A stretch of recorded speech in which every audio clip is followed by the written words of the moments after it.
ஈசானி அம்மா, நான் உன்கிட்ட வேண்டிக்கிட்ட மாதிரி துர்காவை எப்படியாவது வெளியே கொண்டு வந்துருமா.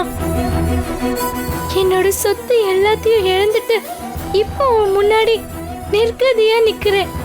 நீ ஒருத்தி தான் எனக்கு ஆறுதலா இருக்க. இது நாள் வரைக்கும் நீ கொடுத்த சக்தி எதையுமே நான் இப்ப வரைக்கும் தப்பான வழியில பயன்படுத்தவே இல்லம்மா. ஊர்ல இருக்கிற மக்கள் எல்லாருக்கும் ஓடி ஓடி உதவி செஞ்சிருக்கேன்.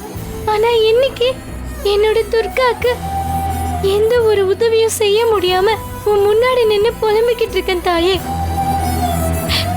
என் துர்கா ஒரு பிரச்சனையில மாட்டிக்கிட்டு இருக்கா. நான் துர்காவை எப்படியாவது அந்த பிரச்சனையில இருந்து வெளியே கொண்டு வரணும். அப்படி வெளியே கொண்டு வருவேன்னு நான் சபதம் போட்டிருக்கேன்.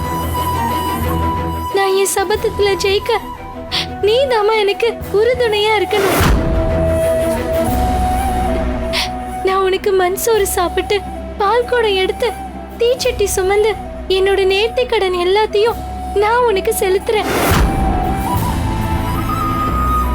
என்னோட இந்த பிரச்சனைக்கு நீ ஒருத்தி மட்டும்தான் ஆறுதலா இருப்ப.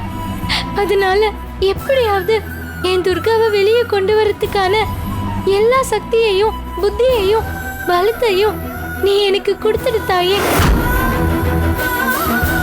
எல்லாத்தையும் தாங்குற திடகாத்திரமான மனச எனக்கு கொடுத்துடுமா.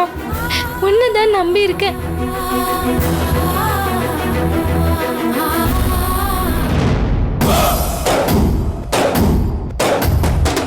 பாத்தீங்களா அத்தை, இவெல்லாம் எவ்வளவு பட்டாலும் திருந்த மாட்டா.